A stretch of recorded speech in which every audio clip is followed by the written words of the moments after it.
Hello everyone, myself Dr. Bharat Singh Meena, Assistant Professor in Chemistry from Government College Kota. Today discuss about coordination compound. Previous lecture में हमने different terms के बारे में discuss किया था जो coordination chemistry में यूज होती हैं।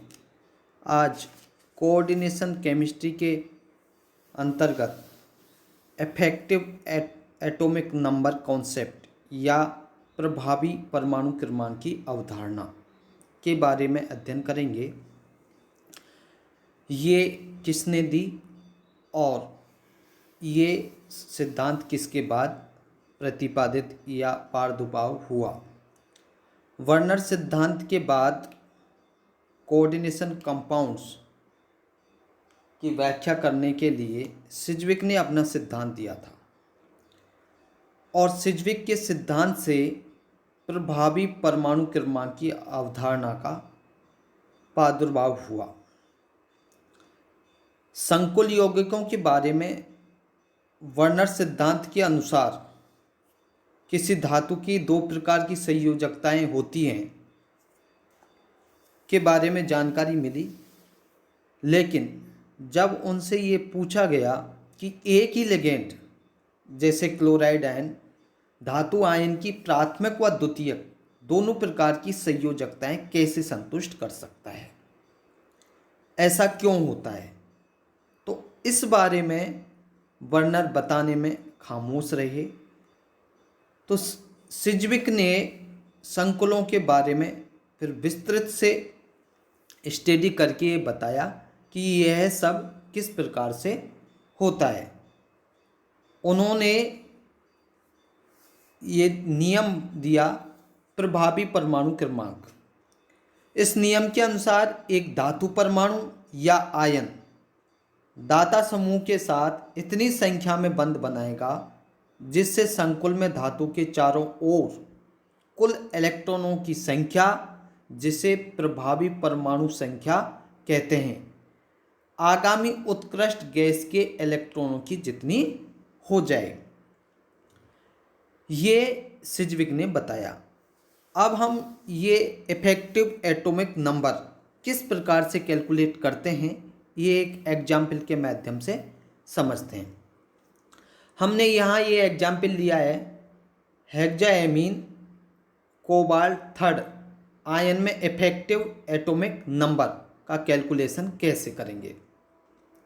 आप इस कॉम्प्लेक्स में देखेंगे कि कोबाल्ट आयन कितने अमोनिया के साथ कोऑर्डिनेशन बॉन्ड बना रहा है, 6 अमोनिया के साथ कोऑर्डिनेशन बॉन्ड बना रहा है और यहाँ ये 6 अमोनिया लिगेंड का कार्य कर रहे हैं और ये 6 के 6 अमोनिया कैसे लिगेंड है, उदासीन, और संकुल आयन पर +3 आवेश है। अतः हम ये कह सकते हैं कि कोबाल्ट का ही ये +3 आवेश है। तो यहाँ जो कोबाल्ट परमाणु है CO, वो CO3+ आयन के रूप में होगा। किसमें? इस कॉम्प्लेक्स में, हेक्साएमीन कोबाल्ट थर्ड आयन में।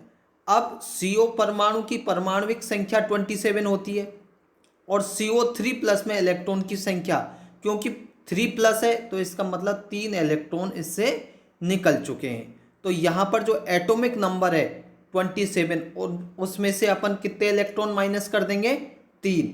तो टोटल इलेक्ट्रॉन की संख्या CO3+ पर 24 बचेगी। अब चूंकि CO3+ से कितने लिगेंड अमोनिया के रूप में जुड़े हुए हैं, 6, और एक अमोनिया पर एक लोन पेयर है, तो 6 पर टोटल इलेक्ट्रॉन की संख्या कितनी हो जाएगी, 12। तो 6 × 2 करने पर कितनी संख्या हो गई, 12। अब ये 12 जो संख्या है इसको CO3+ आयन की जो इलेक्ट्रॉन की संख्या 24, उसमें अगर हम जोड़ें, देखिए यहाँ जोड़ेंगे, कोबाल्ट में इफेक्टिव एटॉमिक नंबर 24 + 12 बराबर कितना हो गया, 36, और ये विन्यास किसके बराबर है, क्रिप्टॉन, जो कि उत्कृष्ट गैस विन्यास है। और प्रभावी परमाणुविक संख्या जिसकी परिभाषा सिज्विक ने दी थी, उसमें भी यही बताया गया था कि उससे जुड़े हुए जो दाता परमाणु हैं उनकी संख्या को अगर जोड़ दें तो जो संख्या आएगी वो उत्कृष्ट गैस विन्यास के बराबर होगी। यहाँ पर इसी प्रकार से एक अन्य उदाहरण भी देख सकते हैं, ये है FeCN का होल 6 4 माइनस। इस संकुल में भी लिगेंड की संख्या कितनी है 6, लेकिन ये लिगेंड कैसे हैं माइनस ऋणायन लिगेंड हैं। दूसरे शब्दों में हम कहें कि संकुल में 6 ऋणायन हैं, स्वाभाविक है कि आयरन पर कितना आवेश होगा +2 होगा, तभी तो यहाँ पर 4 माइनस दिखाई दे रहा है आपको, क्योंकि Cn माइनस तो कितने हो गए 6, और 6 में से अगर आयरन के +2 जाएंगे तो कितने बचेंगे 4 माइनस, इसलिए आयरन पर +2 आवेश होगा। तभी कुल मिलाकर संकुल आयन पर 4 माइनस आवेश है और संकुल में आयरन परमाणु Fe2+ अवस्था में है।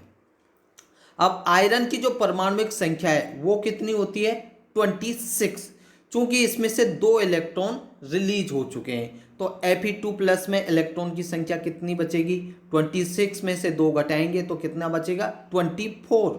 अब Fe2+ के साथ कितने लिगेंड जुड़े हुए हैं 6, और एक लिगेंड पर कितने इलेक्ट्रॉन की संख्या है 2, तो यहाँ पर 6 Cn द्वारा कितने इलेक्ट्रॉन दिए जाएंगे 6 × 2 बराबर 12। अब इस कॉम्प्लेक्स में हम देखें FeCN का होल 6 4 माइनस में Fe का जो इफेक्टिव एटॉमिक नंबर है वो कितना हो जाएगा 24 + 12 जो लिगेंड के द्वारा दिए गए हैं, टोटल कितनी संख्या आ गई 36। अगेन ये किसके बराबर है उत्कृष्ट गैस विन्यास क्रिप्टॉन के बराबर है। इसी प्रकार हम किसी भी संकुल के लिए उसके केंद्रीय धातु परमाणु के इफेक्टिव एटॉमिक नंबर का कैलकुलेशन कर सकते हैं। इसको हम एक टेबल के द्वारा भी देख सकते हैं। यहाँ ये देखिए, ये आपके कॉम्प्लेक्स हैं, डिफरेंट कॉम्प्लेक्स दिए गए हैं। इनमें से हम सबसे पहले देखते हैं CrCO का होल 6, कितने लिगेंड जुड़े हुए हैं 6 लिगेंड जुड़े हुए हैं। और यहाँ पर चूंकि कोई भी किसी प्रकार का चार्ज नहीं है अर्थात ये उदासीन है, तो यहाँ पर धातु का जो परमाणु क्रमांक है वो कितना है 24, और कोई चार्ज नहीं होने की वजह से यहाँ पर कोई भी इलेक्ट्रॉन नहीं जाएगा, 24 ही बचेंगे। और चूंकि इससे कितने लिगेंड जुड़े हुए हैं 6 लिगेंड जुड़े हुए हैं, तो एक लिगेंड के पास हम जानते हैं कि 2 इलेक्ट्रॉन होते हैं, और 6 के पास कितने हो जाएंगे 6 × 2 बराबर 12, और 24 में अगर हम इफेक्टिव एटॉमिक नंबर निकालेंगे तो लिगेंड की संख्या को भी जोड़ेंगे, और लिगेंड की संख्या जोड़ने पर जो संख्या आएगी वो आने वाले उत्कृष्ट गैस विन्यास के बराबर होगी। तो यहाँ देखिए ये भी 36 क्रिप्टॉन के बराबर हो रहा है। इसी प्रकार से हम FeCO का होल 5 भी देखें, ये भी उदासीन है, इस पर कोई चार्ज नहीं है तो कोई इलेक्ट्रॉन नहीं जाएगा, तो Fe का 26 नंबर है -0, क्योंकि कोई भी चार्जेस नहीं है तो 26 ही रहेगा, और 5 लिगेंड जुड़े हुए हैं तो × 2 करने पर 10 इलेक्ट्रॉन की संख्या हो जाएगी। और जब EAN इफेक्टिव एटॉमिक नंबर निकालेंगे तो 26 में 10 लिगेंड की इलेक्ट्रॉन की संख्या भी जोड़ेंगे, क्योंकि 5 से कितने इलेक्ट्रॉन प्राप्त हुए 10, तो ये भी अगेन 36 हो जाएगा। इसी प्रकार से एक अन्य उदाहरण देखते हैं, प्लेटिनम PtNH3 का होल 6 4+। अब चूंकि इस पे चार्ज है कितना है 4+ है, तो हमको पता है कि जो प्लेटिनम की संख्या है एटॉमिक नंबर है उसमें से 4+ का मतलब है 4 इलेक्ट्रॉन निकल गए, तो प्लेटिनम का एटॉमिक नंबर है 78, इसमें से -4 घटाएंगे तो कितना बचेगा 74, और NH3 कितने जुड़े हुए हैं लिगेंड के रूप में 6, और एक लिगेंड पर 2 इलेक्ट्रॉन होते हैं, तो 6 × 2 बराबर 12। 74 + 12 करने पर कितना हो जाएगा 86, और ये भी आपका एक अगेन उत्कृष्ट गैस विन्यास के इक्वल हो जाएगा। इसी प्रकार से PdNH3 का होल 6 भी देख सकते हैं। यहाँ पर कुछ एक अपवाद होंगे जो उत्कृष्ट गैस विन्यास के बराबर उनका इफेक्टिव एटॉमिक नंबर नहीं आएगा। उस अपवाद में आपका है NiCN का होल 4 2-। यहाँ पर अगर आप देखेंगे तो ये अगर इफेक्टिव एटॉमिक नंबर इसमें कैलकुलेट करें तो ये 34 आता है। ये एक एक्सेप्शन है। बाकी अधिकांशतः अगर हम इफेक्टिव एटॉमिक नंबर निकालेंगे तो वो इनके बराबर ही आता है। अब बात करते हैं कीलेट की। कीलेट जैसा कि हमने पहले भी परिभाषा के रूप में पढ़ा था, कीलेट तब बनते हैं जब एक चक्रीय संरचना का निर्माण होता है। और चक्रीय संरचना का निर्माण कब होता है? जब कोई लिगेंड धातु परमाणु या आयन के साथ एक से अधिक कोऑर्डिनेशन बॉन्ड बनाता है तो उसे एक सामान्य नाम भी हम देते हैं जिसे मल्टीडेंटेट लिगेंड के नाम से जानते हैं। और ये मल्टीडेंटेट लिगेंड क्या करता है? किसी धातु परमाणु या आयन के साथ एक से अधिक कोऑर्डिनेशन बॉन्ड बनाएगा और कोऑर्डिनेशन बॉन्ड बनाने के कारण एक साइकिल स्ट्रक्चर का निर्माण होगा।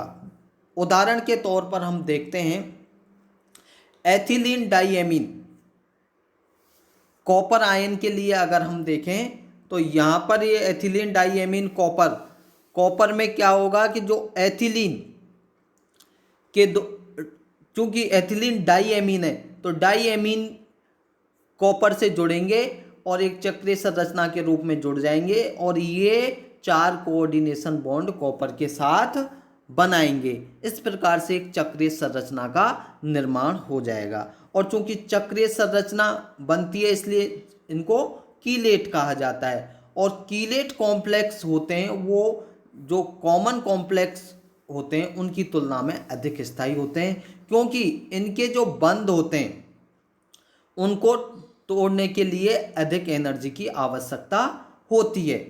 इसी प्रकार से हम देखें कि किसी संकुल में जितनी अधिक वलय संरचनाएं बनेंगी वह संकुल उतना ही अधिक स्थायी होगा। यही कारण है कि हेक्साडेंटेट लिगेंड जैसे EDTA के साथ कैल्शियम जैसा बड़ा धनायन भी काफी स्थायी संकुल बनाता है। और EDTA का एक अणु धातु आयन के साथ कितने कोऑर्डिनेशन बॉन्ड बनाएगा? 6। इसीलिए इसको हेक्साडेंटेट लिगेंड के नाम से जानते हैं। और ये 6 जो कोऑर्डिनेशन बॉन्ड बनाएगा उनमें से 2 तो नाइट्रोजन के साथ बनाएगा।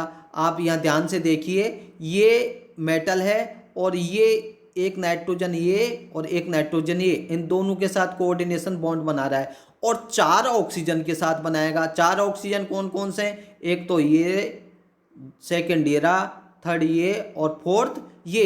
तो इस प्रकार से ये 6 कोऑर्डिनेशन बॉन्ड बनाता है जिससे इसकी अधिक स्थायी संरचना बन जाती है।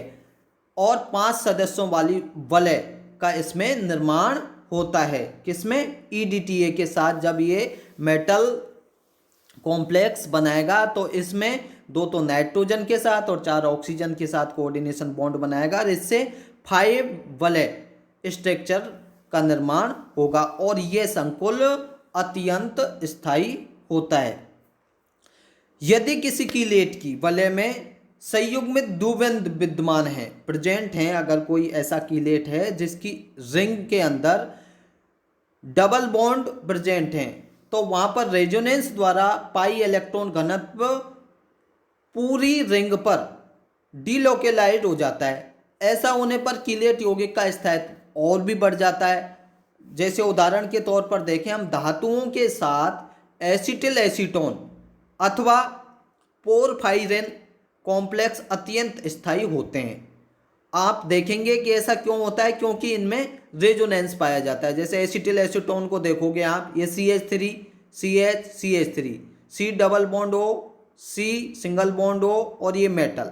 अब रेजोनेंस हुआ तो क्या हुआ, ये CH3 ये भी CH3 और ये CH, यहाँ पर जो डबल बॉन्ड था वो सिंगल बॉन्ड में परिवर्तित हो गया और जो नीचे सिंगल बॉन्ड था वो डबल बॉन्ड में परिवर्तित हो गया और ये आपका मेटल। तो इसमें रेजोनेंस हुआ क्योंकि इसमें पाई इलेक्ट्रॉन प्रेजेंट थे और पाई इलेक्ट्रॉन के कारण जो इलेक्ट्रॉन थे वो डीलोकेलाइज्ड हो जाते हैं। ये किसके अंदर था? एसिटिल एसीटोन में रेजोनेंस।